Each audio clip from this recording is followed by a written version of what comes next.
Hello everyone. So এক্সামের এক মাস আগে যদি খুব কুইক রিভিশন করতে হয় তার জন্য একটা বেস্ট মেথড হচ্ছে পিওয়াইকিউ সলভ করা। সো চ্যাপ্টার ওয়াইজ আমি এটাই ট্রাই করছি কি চ্যাপ্টার ওয়াইজ পিওয়াইকিউ তোমাদের WBJEE 2016 থেকে নিয়ে 24 পর্যন্ত চ্যাপ্টার ওয়াইজ যেগুলো হেভি ওয়েট চ্যাপ্টার আছে তার পিওয়াইকিউ গুলো তোমাদের সঙ্গে ডিসকাস করে নিতে। So let's start with first question. প্রথমেই বলি কি এটা স্ট্রাকচার অফ অ্যাটম যার খুবই বেশি ওয়েটেজ আছে। যদি দেখা যায় কি লাস্ট 7-8 বছরে টোটাল মিলিয়ে প্রায় 21টা কোয়েশ্চেন এসছে, কোনো কোনো বছর 3-4টে পর্যন্ত কোয়েশ্চেন এসছে। তো সেই জন্য প্রথমেই আমি এই চ্যাপ্টারটা নিয়ে ডিল করছি। আর এই চ্যাপ্টারে কিছু প্যাটার্ন আছে কোয়েশ্চেনের, এক্স্যাক্টলি ওই প্যাটার্নের কোয়েশ্চেন গুলো করে গেলেই কিন্তু তোমাদের ক্লিক করবে। আমি এটা বলছি না কি এক্স্যাক্টলি কোয়েশ্চেন রিপিট হবে, কিন্তু অ্যাটলিস্ট প্যাটার্নটা জানা থাকলে কিন্তু এক্সাম হলে কোয়েশ্চেনটা তোমার থেকে হয়ে যাবে।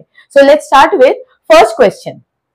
দেখো কি বলছে, consider an electron moving in the first Bohr orbit of helium plus ion. তো এই ক্ষেত্রে প্রথম সেন্টেন্স থেকে আমরা ইনফরমেশনটা কি পাবো, দেখো হিলিয়াম প্লাস আয়ন বলেছে, তাহলে জেড কি হয়ে যাবে না হিলিয়ামের জন্য 2 হয়ে যাবে। দেন ভেলোসিটি কি বলছে না v1, ঠিক আছে। এবার বলছে if it is allowed to move in the third orbit, so third orbit এই ক্ষেত্রে আমার ফার্স্ট অরবিট মানে n is equal to 1, ঠিক আছে। এবার বলছে কি n is equal to 3 হলে এটা কি হয়ে যাবে না this is v3, then indicate the correct v3 is to v1। তো এই ক্ষেত্রে আমাদের একদম শর্টকাটে কি অ্যাপ্লাই করতে হবে, তোমাদের জন্য আমি vn এর ফর্মুলাটা লিখে দিয়েছি। মানে n মানে হচ্ছে কি নাম্বার অফ বোর অরবিট, ঠিক আছে, বলতে যাচ্ছি লিখতে যাও নাম্বার অফ বোর অরবিট। আর z মানে কি হচ্ছে না অ্যাটমিক নাম্বার, ঠিক আছে। তো এবারে দেখো ফর্মুলা থেকে এটা তো ক্লিয়ার কি আমার v is inversely proportional to n, মানে number of Bohr orbit increase করলে ভেলোসিটি কমে যাবে। তো কি আমি এই কথাটা লিখতে পারি কি v1 by v3 that is equal to n3 by n1, কি আমি এখান থেকে আরামসে লিখতে পারি, কেন v is equal to some constant আপন n।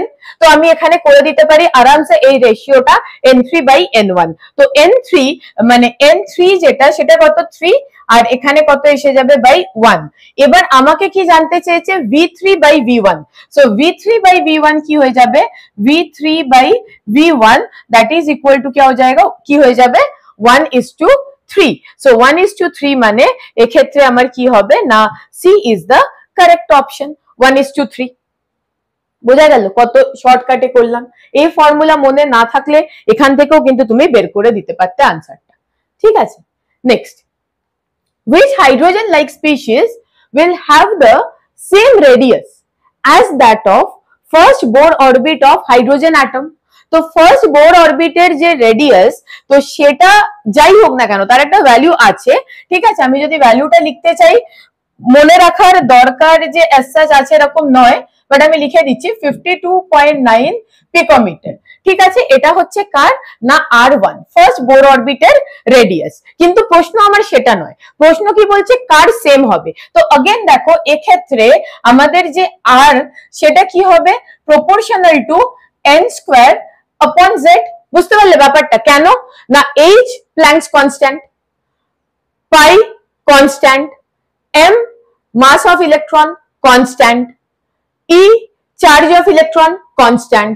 তাহলে এই পুরো যে ফর্মুলাটা, এই পুরো ফর্মুলাটাতে ভেরিয়েবলটা আমার কি বলতো নাম্বার অফ বোর অরবিট আর atomic number of the species. Hydrogen like species যারা, মানে যারা কি হচ্ছে না 1 ইলেকট্রন সিস্টেম, ঠিক আছে। তো 1 ইলেকট্রন সিস্টেম, তো এক্ষেত্রে এই দুটো হচ্ছে আমার ভেরিয়েবল। তো আমি ভেরিয়েবল আরামসে নিয়ে নিয়েছি। তাহলে বলছে যে সেম হতে হবে, কাকে সেম হতে হবে না ফার্স্ট বোর অরবিট অফ হাইড্রোজেনের সঙ্গে সেম হতে হবে। তার মানেটা কি, তার একদম ছোট্ট করে একটা মানে হচ্ছে কি n square must be equal to z। এই দুটো যদি সমান হয়ে যায় তাহলেই তো এটা আমার বেস ভ্যালুতে চলে আসবে, R1 এ চলে আসবে। তো এবারে আমরা এখানে একটা ছোট করে কাজ করব কি আমরা এখানে লিখতে যাব কি না z, আর এখানে আমরা কি লিখবো না n। দেখো n তো দিয়েই দিয়েছে 2 2 2 3 দিয়ে দিয়েছে।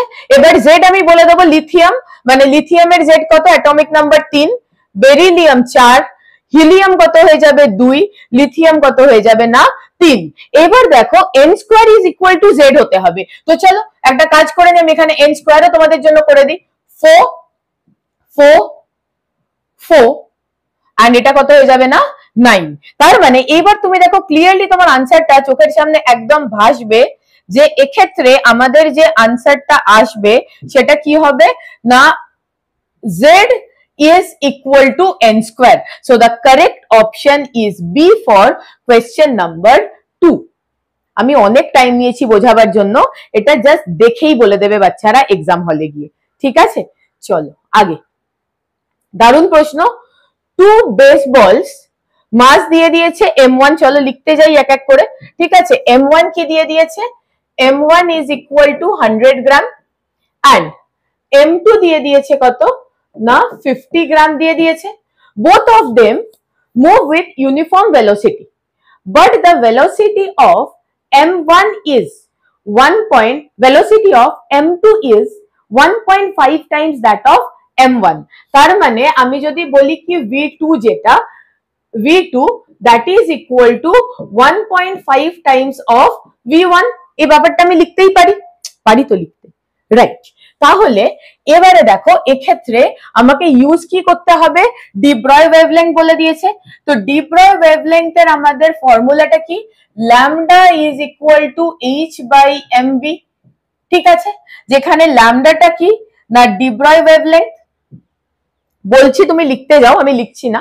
ল্যামডা কি ডি ব্রয় ওয়েভলেংথ, h কি Planck's constant, mass of the particle and v is the velocity of the particle, এটাই ব্যাপার। তো এক্ষেত্রে দেখা যাক যে এক্ষেত্রে আমাকে কি বলছে না ল্যামডা 1, চলো দেখা যাক ল্যামডা 1 বাই ল্যামডা 2 আমাকে বের করতে হবে। ঠিক আছে, ল্যামডা 1 বাই ল্যামডা 2। তো ল্যামডা, এইবার দেখো আবার একটা শর্টকাট মারবো, এখানে কি মারবো শর্টকাট না, এখানে আমার h তো হয়ে গেল কনস্ট্যান্ট, তো h যদি কনস্ট্যান্ট হয়ে যায় তো আমি ক্লিয়ারলি কি লিখতে পারি, lambda is inversely proportional two 1/mv। এইটাই কিন্তু খেলতে হবে এক্সামে, তাহলে আমার ক্লিয়ারলি এখানে কি হয়ে যাবে ল্যামডা 1 আপন lambda 2 that is equal two, এটাকে উল্টে দেবে বিকজ ইনভার্স প্রপোর্শনাল। তো এটা কি হয়ে যাবে m2 v2 by m1 v1, বুঝতে পারলাম ব্যাপারটা। তো এবারে আমরা এখানে কি করব না ভ্যালু সাবস্টিটিউট করব। m2 কত 50, কি হলো রে, m2 কত হবে না 50, ঠিক আছে, ইনটু v2 কত 1/5, মানে আমি এখানে লিখতে পারি 3/2 v1 আপন m1 কত 100 ইনটু v1।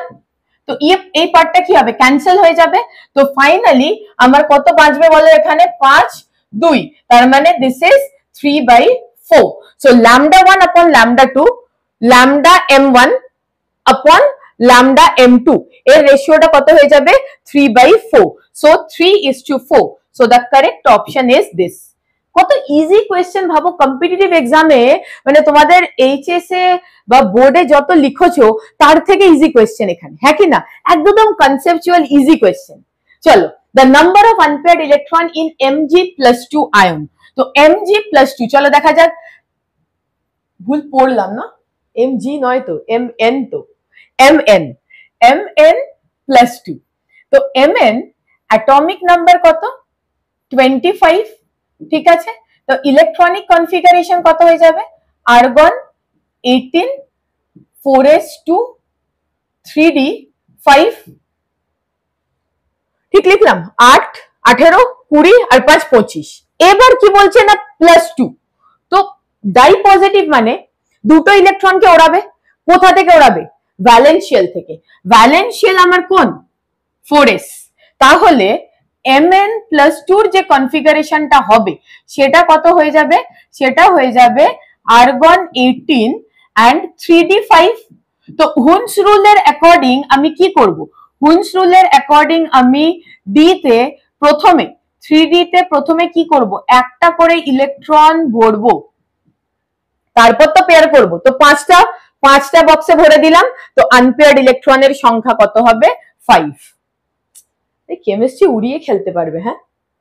চল নেক্সট, এটা একটা দারুণ প্রশ্ন। D Broglie wavelength lambda for electron E P He2+, that means the alpha particle. আমরা সবাই জানি আলফা পার্টিকেল মানে কি না, সেটা die positively charge helium ion, মানে হিলিয়াম নিউক্লিয়াসটাই বেসিক্যালি কি না আলফা পার্টিকেল, এটা আমরা সবাই জানি। তাহলে এবার রিলেটিভ মাস একটুখানি লিখে নেওয়া যাক। হ্যাঁ, রিলেটিভ মাস আমাদের কি কি পার্টিকেল দিয়েছে, ই পি আলফা। আমি এক্সাক্ট মাস কিন্তু লিখছি না, রিলেটিভ মাস লিখছি। রিলেটিভ মাস ইলেকট্রনকে নেগলিজিবল ধরা হয়, প্রোটনের 1 ধরা হয়, আর আলফা পার্টিকেলের কি হয়ে যাবে, মাস যখন আমরা ধরবো আলফা পার্টিকেলের কিন্তু 4 হয়ে যাবে। বিকজ আলফা পার্টিকেলের 4 কেন হবে এটা এক্সপ্লেন করে দিই একটু। হিলিয়াম কত হচ্ছে 2 2, ঠিক আছে, তার মানে এটার মাস কত হয়ে যাবে, এটার মাস হয়ে যাবে 4। আর যে ইলেকট্রন ছিল আউটার শেলে ওগুলোকে উড়িয়ে দেওয়া হয়েছে, ও দুটোকে উড়িয়ে দিয়ে কি তৈরি হয়েছে না He2+ তৈরি হয়েছে। ওকে, তো মাস এসে গেল তোমার। এবারে আবার ওই আগের ফর্মুলাটা অ্যাপ্লাই করব, lambda de Broglie wavelength that is equal to H/mv।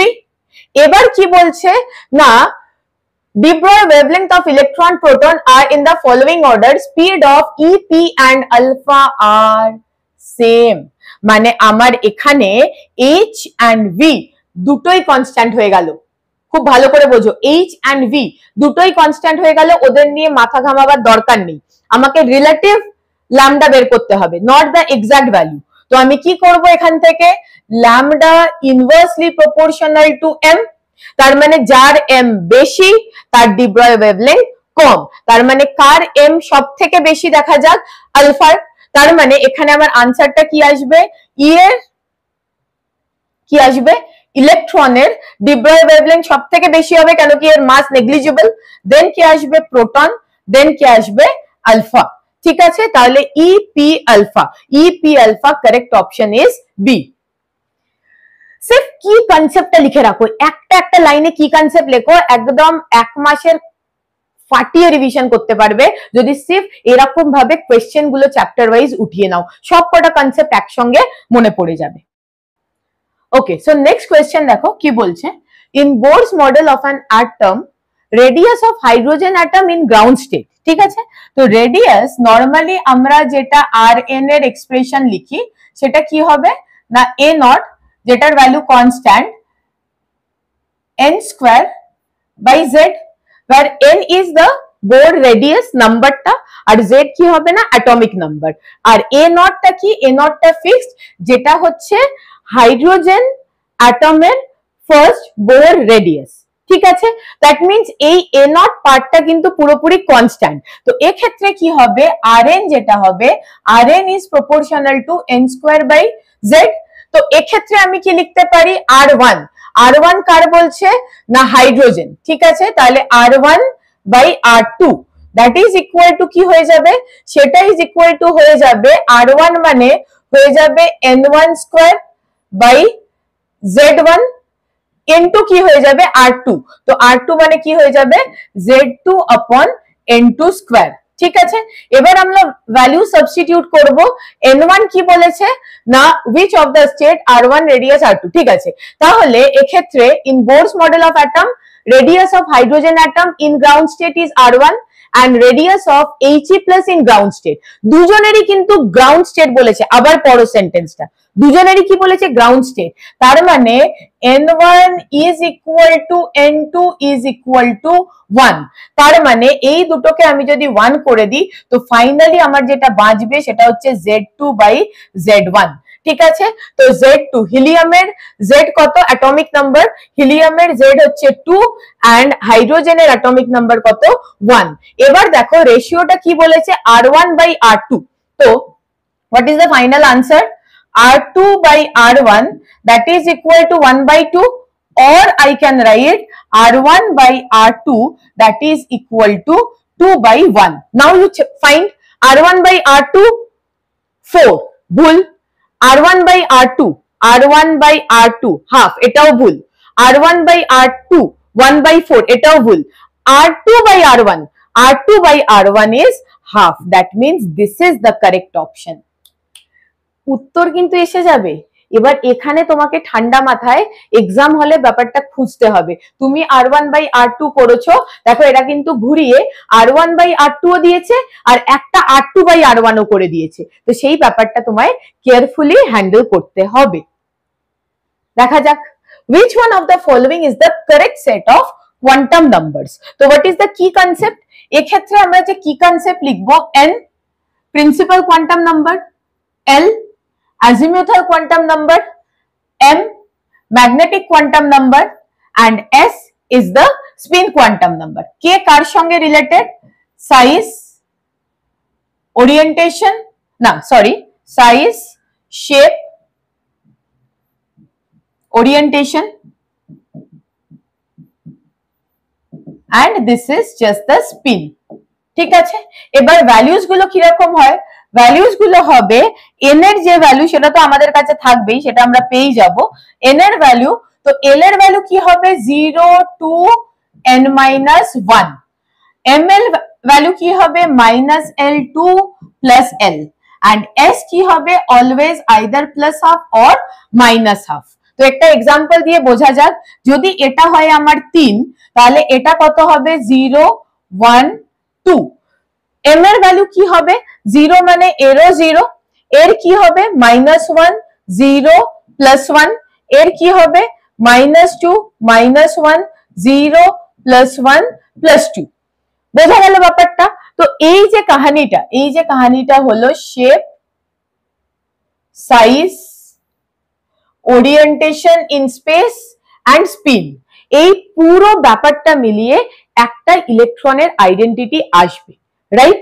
এবার আমরা এই কনসেপ্টটা, এবার এই যাবতীয় এই টাইপের যতগুলো প্রশ্ন আসবে তুমি কিন্তু এখান থেকে উড়িয়ে দিতে পারবে প্রশ্নগুলোকে, যদি তোমার এই কনসেপ্টটা ক্লিয়ার হয় কি n এর ভ্যালু জানা থাকলে l, m and s এর ভ্যালু তুমি কি করে বের করবে।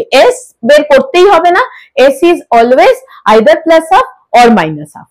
ঠিক আছে, চলো এবার দেখে নেওয়া যাক which one of the following set of 4 quantum numbers। দেখে নিচ্ছি আমরা n, l, ml। s এর ভ্যালু লিখছি না কেন, s দেখো either plus half or minus হাফই আছে। তো n কত? 3, এখানে কত দিয়েছে? 0, এটা চলবে, কিন্তু l যখন 0 হবে ml এর পারমিটেড ভ্যালু কি হতে হবে? 0, কিন্তু ওরা দিয়েছে কত? -1, তাহলে এটা ভুল। নেক্সট কি বলছে? 4, ঠিক আছে চলবে। 3, এটাও চলবে। 3 যখন দিয়েছে তো 3 মানে ml এর ভ্যালু কত থেকে কত হবে? -3 -2 -1 0 +1 +2 +3। ঠিক আছে, তাহলে -2 -1/2, এটা চলে যাবে। This is our answer. বাকি দুটো জাস্ট তোমাদের চেক করে দেখিয়ে দিচ্ছি ভুল কোথায় আছে। 3 চলবে, n 1 এটা চলবে, কিন্তু যখনই 1 হবে এর পারমিটেড ভ্যালু কি হবে? -1 0 +1, কিন্তু দিয়েছে কত? -2, তো এটা ভুল। নেক্সট কি বলছে কি 4, ঠিক আছে n এর ভ্যালু কত? 4। নেক্সট কি বলছে? l, l2, yes it is okay because 0 to n-1 মানে 0 1 2 3, 3 তো হতে পারবে কেন কি এখানে n এর ভ্যালু যেটা আছে ওটা 4 দেওয়া আছে, ফাইন, 2 হয়ে গেল। তো এক্ষেত্রে এটা আমার পারমিটেড ভ্যালু কত হওয়ার ছিল? -2 to +2, কিন্তু এখানে দিয়েছে কত? -3, তো এটাও আমার ভুল। So correct option is B. তোমার বি এসে গেলে তুমি ছেড়ে দেবে, আমি তোমাকে বুঝিয়ে দিলাম যে ভুলটা কোথায়। কেন কি এই ধরনের প্রশ্নে এরকমও আসে, 3টে ভুল দেয়, একটা ঠিক আইডেন্টিফাই করতে দেয়, অর 3টে ঠিক দেবে, একটা ভুল দেবে, তখন তোমাকে কি বলবে না identify the incorrect set of quantum numbers. এটা কিন্তু একটা খুব common type of question. Next, the atomic mass of helium and neon are given। ঠিক আছে, তো atomic mass দিয়ে দিয়েছে, তো atomic mass of helium 4, ঠিক আছে, আর এটা কত দিয়েছে? atomic mass of neon is 20। খুব ভালো কথা। The value of de Broglie wavelength of helium gas at a particular temperature is m times that of de Broglie wavelength of neon at 727 degrees Celsius. The value of m is। এবার দেখো ভালো করে বোঝো, টেম্পারেচারটার কোনো role নেই, তোমার temperature নিয়ে ভাবতেই হবে না।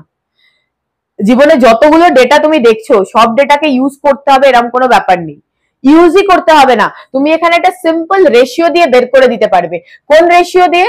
কি এক্ষুনি তোমাকে কি বললাম যে lambda is equal to h upon mv, that is the D Broglie wavelength. এবার আমাকে কি বলছে না ল্যামডা অফ, কার কথা বলছে আবার পড়ো, helium is 4, neon is 20, then the value of lambda of helium gas, that means lambda of helium gas is m times lambda of neon, এটার ভ্যালু কি বলেছে m।